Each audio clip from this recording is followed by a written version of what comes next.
es bastante frecuente que se tenga que trabajar con identificación de tercero, sobre todo en algunos procesos. Le voy a poner un ejemplo y le voy a hacer la pregunta. Como usted llega y le voy a poner un ejemplo de un intestado y usted me dice que procede. Bueno, el ejemplo de un intestado. Usted como notaria y bueno, está tranquila, está tomando su café, cuando le tocan el timbre, son sus clientes, usted los conoce, les abre, entonces su botoncito le dice a su secretaria, ahí vaya a mi café. Y salen, entonces llegan los clientes y le dicen, fíjese que desde hace días teníamos ganas, licenciada, de que usted nos inicie un proceso, pero fíjese que aquí traemos todos los documentos. Traemos la certificación de defunción de mi finado esposo y mis dos hijos están aquí presentes también. Y mi finado esposo pues tenía una casa y estaba en nombre de él. Aquí está, pero ahorita que mi hijo pueda él estudia Derecho y pueda sacar una certificación al registro. Y fíjense que en el registro él se llamaba Elvira, pues su nombre era Marcos Zenón, con Z, pero cuando él sacó su cédula de vecindad, el registro se equivocó, le puso Zenón con S. Entonces cuando compró la casa, resulta que en el registro dice Marcos Zenón con S. Y ahora queremos seguir el intestado, licenciada, ¿se puede? ¿No hay ningún problema con eso? ¿Le podemos dar viaje al intestado o qué nos aconseja usted? ¿Qué le diría usted?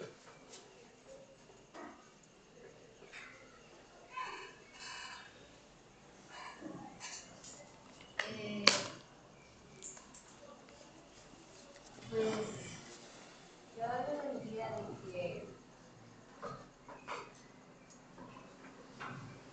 de que si es la persona, de que se tiene que hacer, se puede hacer una identificación de tercero, porque son ellas las personas interesadas, son las terceras personas interesadas, pero si no hay algo que conste de que ella había tenido una identificación de persona en vida, eso sería incorrecto, para poder identificarse con su nombre. Muy bien, fíjense que es bien interesante la respuesta que nos da Stephanie, porque es bien interesante porque ella dice, si no había tenido una identificación de persona en vida, ese tipo de perspicacia no cualquiera lo tiene. Muchas veces les decimos, tiene que ser una identificación de tercero, pero no se nos ocurrió que tal vez ya tenía una identificación de persona. Entonces, a veces empezamos, mire, tiene que ser dos testigos que vamos a dar una publicación, y cuánto nos cobra, ya nos andamos una hora en darles asesoría, y después cuando por fin nos traen los documentos, o usted los descarga de internet, resulta que ya tenía identificación de persona, entonces ya no era necesario. Felicitaciones, porque no esperaba esa respuesta, pero eso suma entonces. Felicitaciones. Solo me permite, les voy a llamar a la última pregunta. Muy bien. Entonces, el último documento que usted hace en este tipo de procesos, pero no me estoy refiriendo al acta de notoriedad, sino el último que aparece en todo el expediente, ¿cuál será? Es la certificación para enviar el archivo, para enviar el expediente al Archivo General de Protocolo. Muy bien, entonces sí está muy bien su respuesta. Les quiero aclarar esto también, de que en este caso, cuando Esteban le dice que es remitir el documento mediante el cual se remite al Archivo General de Protocolos, es para el archivo del expediente. Entonces uno no se queda con esos expedientes. Sin embargo, en el de rectificación de área sí hay un tiempo para entregarlo, pero si uno no lo entrega, lo que hay es una multita también, ¿verdad? No lo inhabilitan a uno, etc.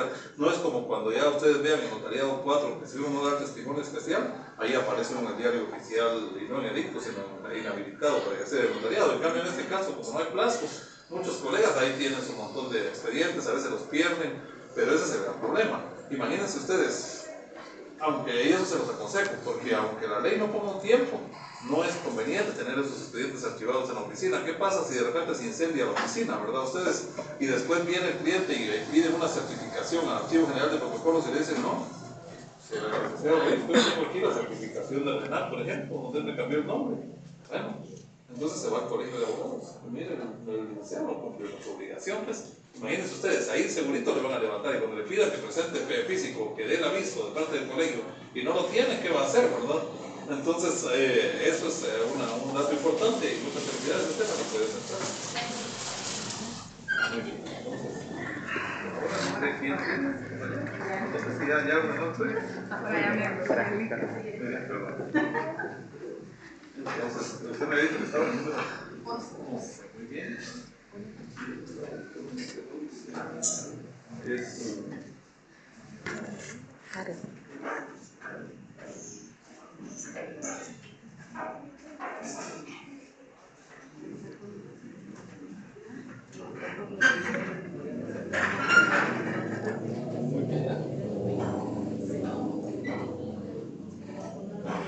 que era el nombre, era un nombre, no era un apellido, sino que era ese nombre. Él se llamaba Marcos Zenón, pero no era apellido, sino que era nombre. Sí estuvo bien, pero muy buena observación, porque si hubiera sido apellido, entonces era rectificación. En este caso, como era nombre, entonces... Sí, se me escapó de explicar, pero sí, la compañera me encantó que sí era nombre, por eso fue que lo dije así, porque si hubiera sido apellido, entonces sí era rectificación de partida. Muy buena observación. Muy bien, entonces acá sí estamos con lo que usted ahorita estaba desclasificando. Encontramos aquí un primer documento. La pregunta es, ¿cómo se le llama al primer documento que usted presentó? Se lo voy a poner a la vista, porque tiene aquí con el folio y todo, donde dice la ciudad de Guatemala, el 20 de julio del año 2023, siendo las 11 horas. Ese primer documento, ¿qué nombre recibe en el proceso notarial? Muy bien, ahí ya tenemos la primera pregunta y la contestó bien. Entonces, tranquilo, porque vamos muy bien. Ya ahorita solo le recuerdo la pregunta, ya tiene más del 50% de respondía preguntas. Muy bien, entonces luego dice por acá, le voy a leer una parte de lo que usted tiene por acá. Por acá tiene una resolución de trámite, dice. En las resoluciones de trámite, ¿qué timbres notariales se ponen, compañero? Sí, porque son dos quetzales. Entonces, efectivamente, y esa es la segunda pregunta, entonces, eso sería ya todo. Y lo hizo muy bien. Muchas felicidades.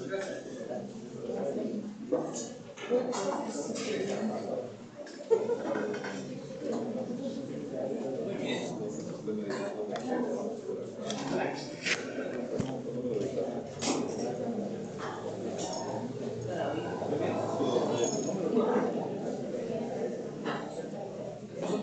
muy bien.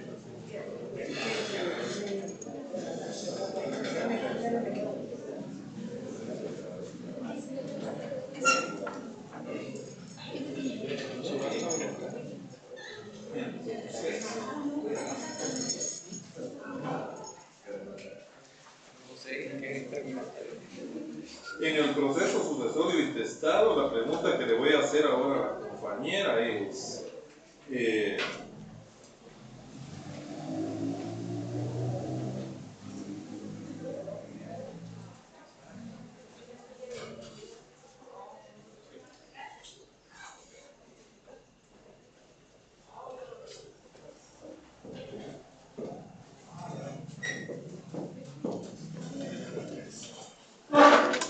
le pregunto, usted aquí tiene un oficio que envió para preguntar si el causante Juan Gualberto Pino García dejó algún testamento. ¿A qué institución envió usted esa solicitud de información? Muy bien, felicidades, muy buena respuesta. Una pregunta un tantito difícil porque sí, ella no se había preguntado a nadie. Y sí, entonces vamos ahora con otra que es igual un poquito complicada, pero yo sé que como usted lo hizo, sí puede usted trabajar en el tema. Después del acta de inventario, habiendo sido aprobado el inventario y habiéndose notificado a la persona que ha hecho el inventario, ¿qué paso es el que continúa?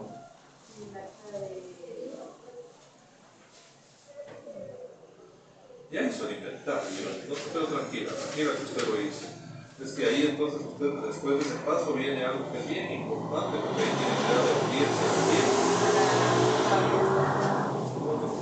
Felicidades. Sé que al principio tal vez era un poquito oscura la pregunta, por eso después se la puse un poquito más clara. Porque si el proceso así es uno de los casos, sabemos que es uno de los procesos más difíciles, es uno de los expedientes más pesaditos, pero vale la pena también porque se aprende bastante. Entonces, pues, muchas felicidades. Vamos a ver quién sigue.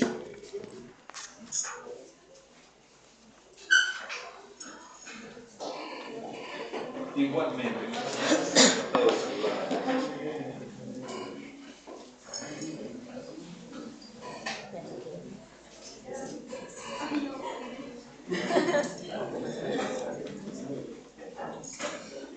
Perfecto, entonces la ciencia se ubica pues por acá y qué número aparece, y de tanto por número de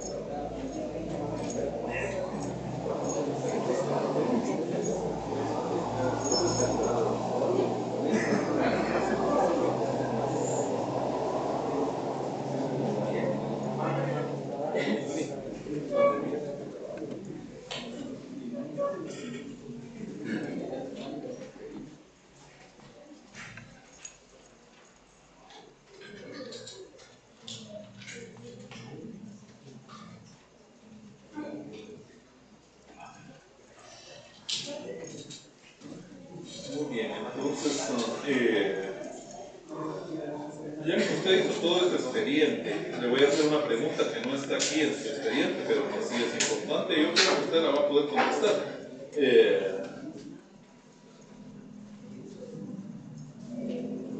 A su bufete llega una pareja, ¿no? Y le dice, fíjese que mi señor padre, le dice el señor antes de fallecer, así ha tenido muchos problemas de bebida, entonces él decidió mejor, en vez de heredarme a mí, puso como una donación a favor de mis hijos, no fue un testamento, sino que les hizo una donación en vida. No, pura y simple, y desde que él antes de que falleciera, mis hijos ya eran los propietarios, chiquitos, pero ahorita ya tienen, uno tiene 14 años, el otro tiene 16. Y ahorita lo que queremos es, como ellos van a entrar a una fase de estudios que es bastante cara, ellos tienen vehículo y todo, entonces queremos vender el bosque. Queremos vender el bosque y queremos que usted nos haga las gestiones. Ante el INAP ya tenemos al comprador del bosque, él va a sacar licencia y todo, y él va a reforestar después. Pero queremos que usted nos haga las gestiones, o que usted nos recomiende a alguien para hacer las gestiones ante el INAP. Y sobre todo, eso ya va a ser problema de él dice que le va a dar trabajo a usted si usted quiere, que nos va a comprar el bosque, pero sobre todo ahorita en este momento lo que queremos es hacer una escritura en donde nosotros, como padre y madre, somos representantes, tenemos la patria potestad, aquí tenemos las certificaciones de nacimiento y traemos la certificación de registro donde consta que nuestros menores hijos son los dueños. Entonces lo que queremos es que usted haga la escritura de compraventa de ese bosque a favor del comprador y después el que se encargue de hacerlo del INAP, que así le habla a usted o no, pero ¿qué le contestaría usted en ese momento? ¿Le hace la escritura o qué le aconseja? ¿O qué les explica? Y la que primero se tiene que establecer o iniciar el proceso para dejar quienes se encargan de los menores, porque el bien ya está a nombre de ellos. Muy bien, entonces, ¿cómo se le llamaría ese proceso? Disposición de bienes de bienes.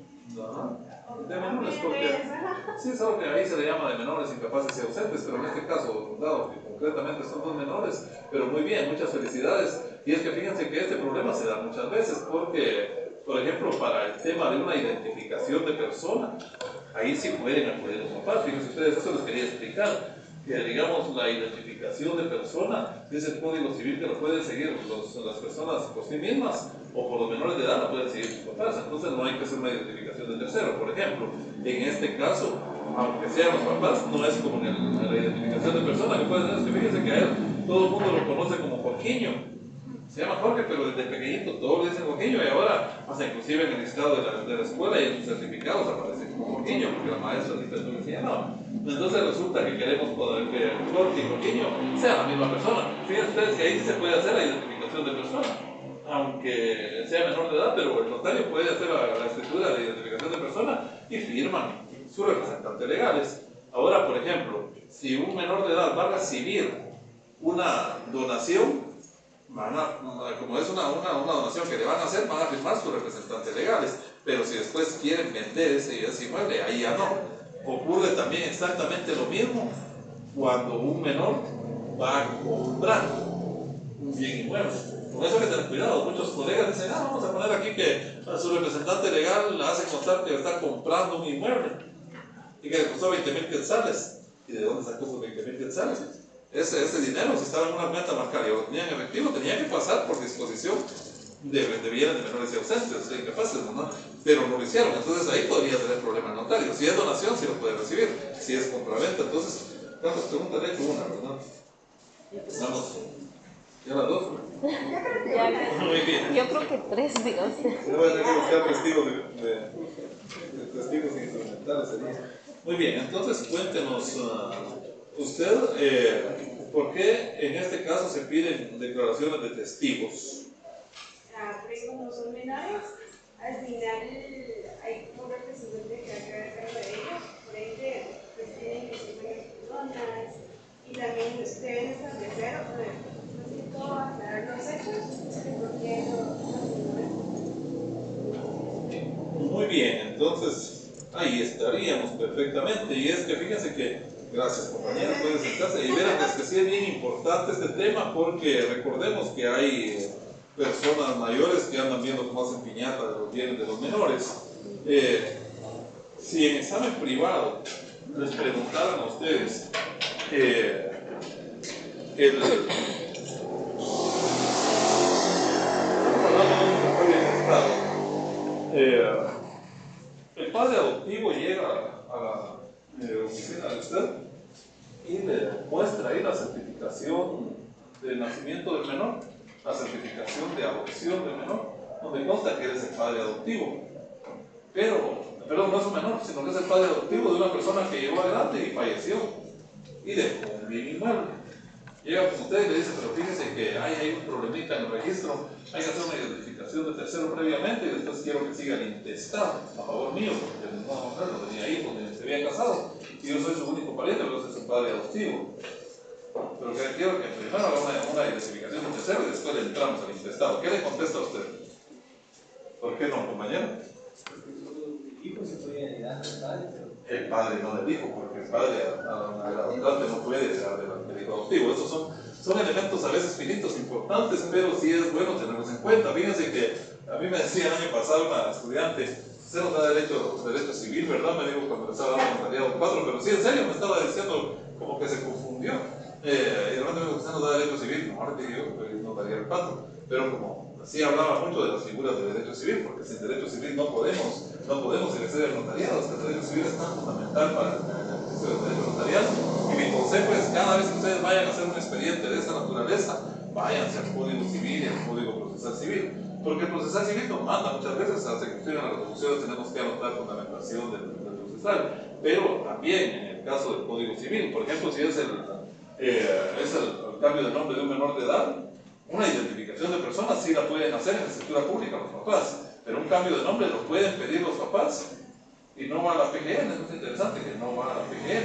Pueden pedir el cambio de nombre los papás, pero en este caso, como les decía, sí hay que tener uno bastante cuidado, porque entonces ahí tiene que estar los dos, el padre y la madre, ¿verdad?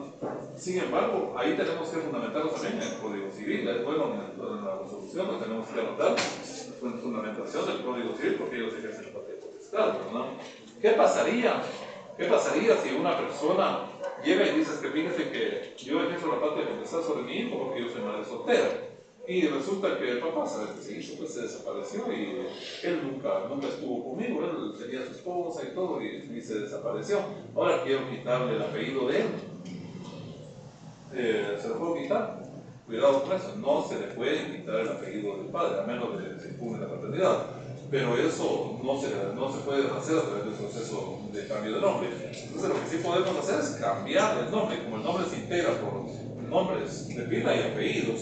Entonces el apellido también se puede.